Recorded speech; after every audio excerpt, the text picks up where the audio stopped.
جب نواز شریف نے نعرہ لگایا، شہباز شریف نے نعرہ لگایا کہ میں زرداری کو لاڑکانہ کی سڑکوں پر گھسیٹوں گا، لاہور کی سڑکوں پر گھسیٹوں گا،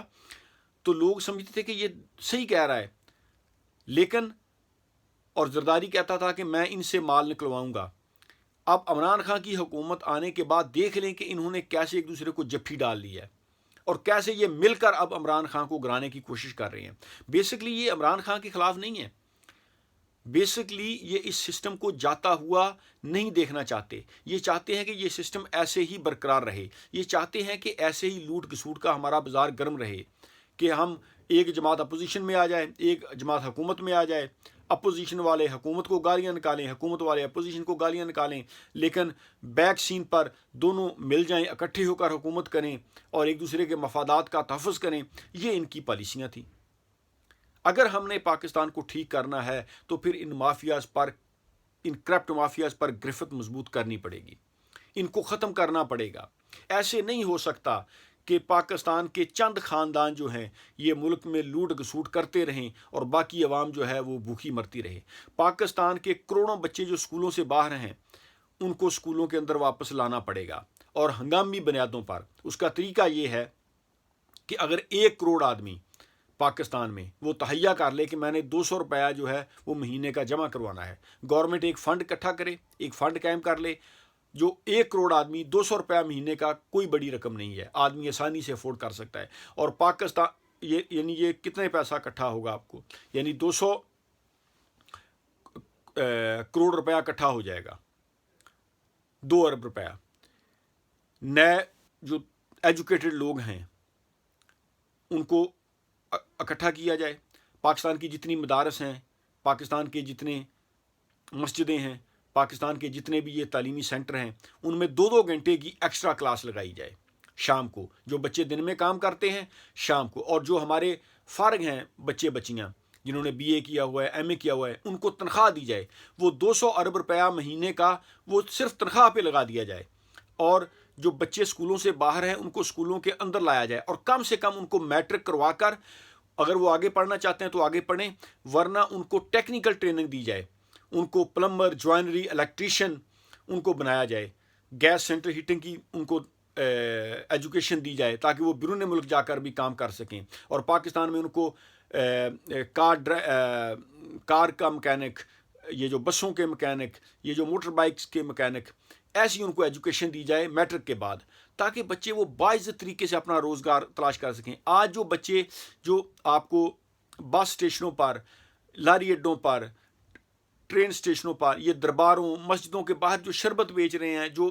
چھوٹی چھوٹی چیزیں بیچ رہے ہیں، ان بچوں کو اگر 5 سالہ منصوبے کے تحت تعلیم دی جائے، بے شک آپ مڈل کلاس تک ان کو تعلیم دے دیں، ان کو پڑھائیں، ان کو مڈل کلاس کروا کے ان کو ٹیکنیکل ٹریننگ دے دی جائے، یعنی motor bike mechanic, car mechanic, بس مکینک، ہیوی گڈز وہیکل کے مکینک ان کو بنا دیا جائے، ان کو پلمبر، الیکٹریشین، جوائنر، ایسی ان کو تربیت دی جائے تاکہ یہ باعزت طریقے سے اپنا بزنس شروع کر سکیں۔ اگر ہم پاکستان کو ٹھیک کرنا چاہتے ہیں تو پھر ہمیں ان بچوں کو اسکول کے اندر لانا پڑے گا، ہمیں کرپشن کے خلاف سیریس ایکشن لینا پڑے گا، یہ جو بڑے بڑے مافیاز ہیں ان کو ختم کرنا پڑے گا، ان کا گٹھ جوڑ ختم کرنا پڑے گا، اور یہ اب جو کچھ واضح ہو چکا ہے، یہ جو بڑے بڑے مجرم ہیں ان کو اپنے ملک میں واپس بلا کر ان کو جیلوں میں ڈالنا پڑے گا۔ اگر ہم چاہتے ہیں کہ پاکستان ترقی کرے تو ہمیں یہ ایکشن لینے پڑیں گے۔ ایسے نہیں ہو سکتا کہ ہم صرف ایک دوسرے کو گالیاں دیں، ہم حکومت پر تنقید کریں، ہم عمران خان کو گالیاں دیں، ہم کہیں جی عمران خان تبدیلی نہیں لے کے آیا۔ عمران خان نے کوشش تو کی ہے نا، جو قوم ستو پی کے 40 سال سے سو رہی تھی اس نے جگایا تو ہے نا، یہ کام تو عمران خان کے کھاتے کو دو نا، ورنہ اس سے پہلے ادارے بھی تھے، ہر چیز تھی، کسی نے کہا تھا کہ پاکستان میں کرپشن ہو رہی ہے، ان کو ختم کرو۔ اگر ایک آدمی نے تمہیں جگایا ہے، وہ 100% کامیاب نہیں ہوا تو پوری قوم کو اس کا ساتھ دینا چاہیے۔ ایسے نہیں ہو سکتا کہ ہم کام تو کچھ کریں نا، یہ مافیاز ایسے ہی دندراتے پھریں، کچھ اپوزیشن میں کچھ حکومت میں، یہ کرپٹ کارٹل جو ہیں، یہ مافیاز جو ہیں، یہ اپنی من مرضی کرتے پھریں۔ ہمارے بچے اسکولوں سے باہر رہیں، تعلیمی اداروں کا حالات آپ کے سامنے ہے، غریب کو انصاف ملے نا، وکیل جج یہ اسی طرح کرپشن کرتے رہیں، پولیس اسی طرح کرپٹ رہے، اداروں میں اسی طرح کرپشن چلتی رہے، اور ہم کہیں جی پاکستان آگے کیوں نہیں جا رہا۔ ہمیں اپنی سمت کا ہی نہیں پتا، ہماری ڈائریکشن ہی درست نہیں ہے، تو ہم اپنی منزل پر کیسے پہنچیں گے؟ تو میرے بھائیوں، یہ بہت ضروری ہے، دس از ویری ویری امپورٹنٹ، کہ ہمیں سوچنا چاہیے کہ ہماری منزل کہاں ہے، ہم کہاں پہنچنا چاہتے ہیں۔ اگر ہم پاکستان کو آگے لے کے جانا چاہتے ہیں تو ہمیں اپنی ڈائریکشن، اپنی سمت درست کرنی پڑے گی، ورنہ ہم اگر مخالف سمت کو چلتے رہے پھر تو ہم کبھی بھی اپنی منزل پر نہیں پہنچیں گے۔ تو یہ 2 پوائنٹ بہت ضروری ہیں، اپنی منزل کا تعین کریں۔ اگر پاکستان سے یہ گند صاف کرنا ہے، پاکستان کو ترقی کی راہ پر ڈالنا ہے، ہم نے اپنی منزل مقصود تک پہنچنا ہے، تو پھر ضروری ہے کہ ہم اپنی منزل کا تعین کریں اور اپنی ڈائریکشن درست کریں۔ اس کے علاوہ کوئی چارہ نہیں ہے، ورنہ ہم کبھی بھی اپنی منزل تک نہیں پہنچ سکتے۔ سیریس اقدام لینے کی ضرورت ہے۔ اور آخر میں افواج پاکستان سے، اپنے حساس اداروں سے یہ کہتا ہوں کہ خدا کے لیے